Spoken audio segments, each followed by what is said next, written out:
Morning,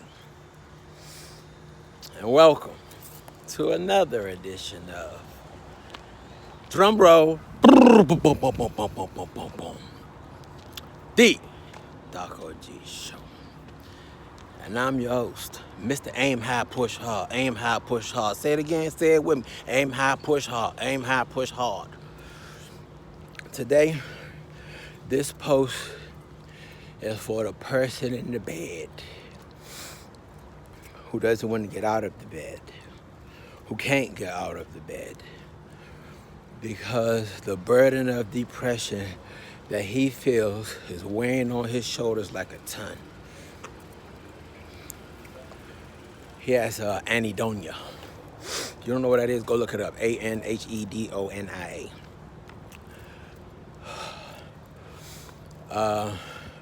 Even getting up to get in the shower and letting the water touch his body feels like an arduous task, right?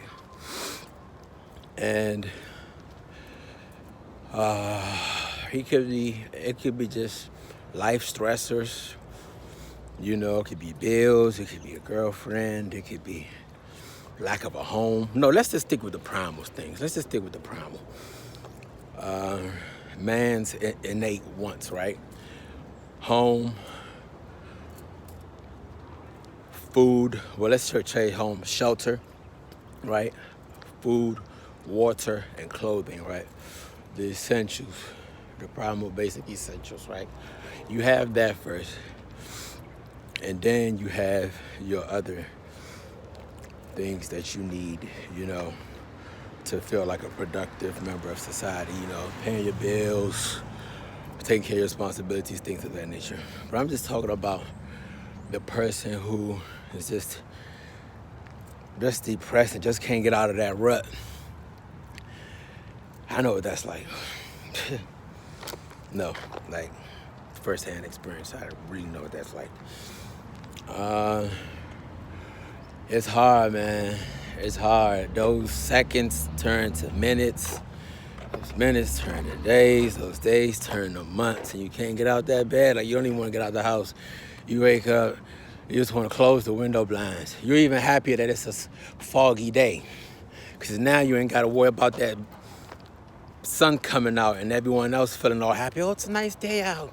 You should get out, you know. You just want to just be inside, you know. And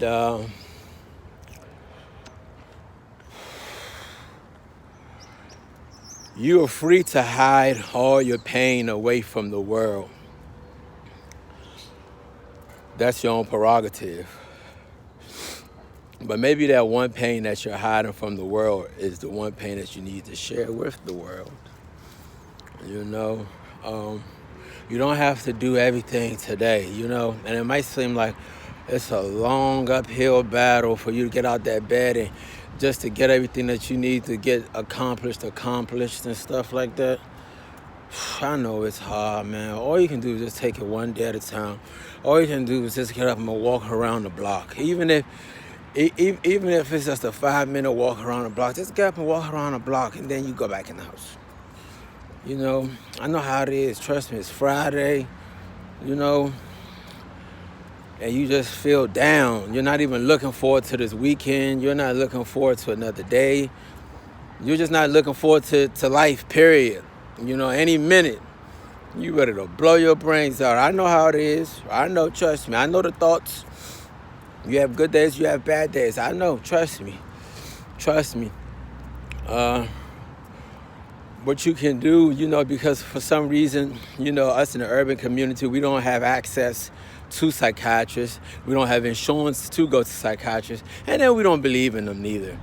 Because it's just hard to speak to a psychiatrist that doesn't understand your circumstance or doesn't understand your situation or doesn't understand where you come from. It's very, very difficult. I can talk to you till your face turns blue, but you're going to give me responses that come from the DSM-5 criteria. That's called the Diagnostic Survey Manual for Psychological Diseases, right? So they base you off of that criteria, right? But you don't want someone to base you off a criteria. Like, you just want someone to talk to you about what you're going through.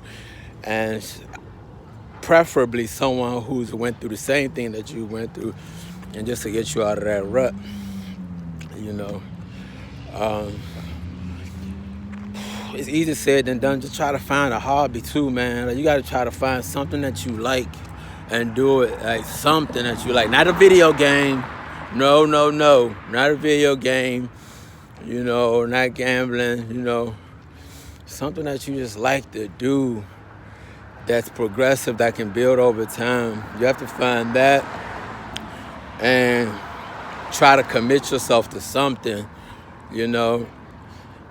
Even if it's just like applying for like one of those programs where you can just go and talk to people, like those therapy programs where you can go talk to people.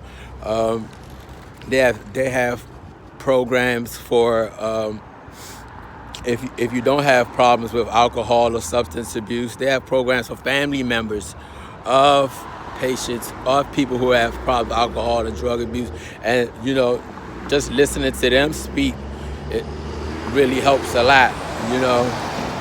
Just putting yourself around people, you know, that's the best thing to do. Putting yourself around people. Like, don't isolate yourself inside that house, because it's only going to get worse. And then the thoughts are going to start to consume your brain, and they're just going to sequester your mind, and your mood is just going to be so down and apathetic and poor, and it's just going to be more and more bad thoughts, more and more thoughts of impending doom and paranoia. You know, it's just going to suck. So, yeah, that's the best thing to do. You know, if you're in a house right now, if you've been in a house for a long time, if you've been under this crutch, I don't even like to say depression. I don't like to label it. Like, you know, because, you know, what's a label? You know, like, who diagnoses depression, right? Like, you know, can you go in someone's brain and tell that they don't have a satisfactory level of dopamine or serotonin? No, you can't. At least not while they're alive. I mean, you can do a functional MRI and see if blood is flowing to that area or not, but even then, I mean, that's not going to tell you the level, the neurotransmitter chemical level of the amount of dopamine or serotonin coming from the basal ganglia of the brain. You know, has to be a balance, right? So those neurotransmitters, they cross the synaptic gap, and that's how they come from the sodium potassium voltage channel in your brain, and they get released out of there when you have periods of excitement or enjoyment, or when you have an agonist, like an opioid. Agonists are anything that bind to a receptor and causes a physiological change. So, you know, when you take an opioid, it binds to the opioid receptor and causes a physiological change. Now you have all this serotonin and all this dopamine jumping in the synaptic gap. Now these neurotransmitters are just playing around in your brain, and the sodium potassium voltage channel that they came from is blocked. So they can't go back in right now for a little bit. You know, it's like they have to just play around until the medicine decreases, right? Until the medicine reaches its half-life, right? Half-life is 50% of the medicine, right? And then a little bit of it starts to go back in its house. But that's why, like, when we have periods of excitement, wedding, anniversary, graduation, you know, we get that release of dopamine and serotonin. But, you know, it's only short term. It's only short term because he has to go back into his house. You know, because if it stays and plays around too long, all of it just get flushed out, then you're going to get that, you know, third day depression type of thing where now you just have to wait for all the serotonin and dopamine to build back up slowly. But once you understand chemicals of the brain, like once you understand that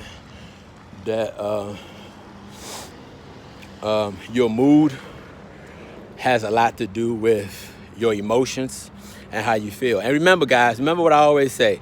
In life, love, people, emotions, and scenery, temporary. Remember that, guys. You know, so don't let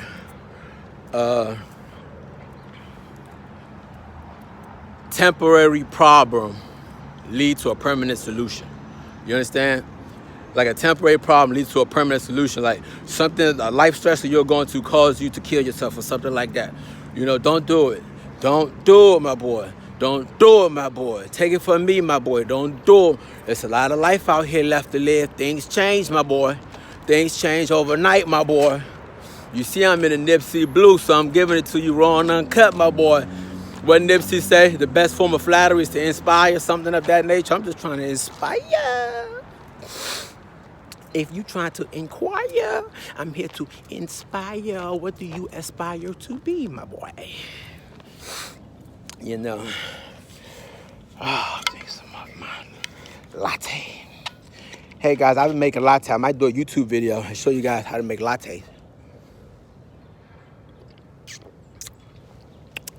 Him right there. Ooh, him right there. Ooh, ooh, ooh. Him good. I remember when I was in school, my professor used to always say, "Man, you're not gonna be a real physician until you start drinking coffee." Like, man, I don't need no coffee. Man, I got this, I don't need coffee. Shit, me. Man, when you get home from the library at 2 something, you know, and then you do a little whoop-de-whoop, you know, till about 3 something, you know, the whoop-de-whoop, I can't tell you what the whoop-de-whoop. You can use your mind to extrapolate what the whoop-de-whoop is. But I gotta get me a little whoop-de-whoop so I can stay light on my feet before I come to work the next morning, you understand me? Oh, I gotta get a little whoop-de-whoop. Yeah, so just to inspire, just try to look forward to your weekend. If you can, just do something. It's hard, man, and it's especially hard when you don't have a partner, you don't have anyone to do anything with, and you don't have anyone calling your phone telling you to come go somewhere and to come, you know, something to do, like you don't have an itinerary.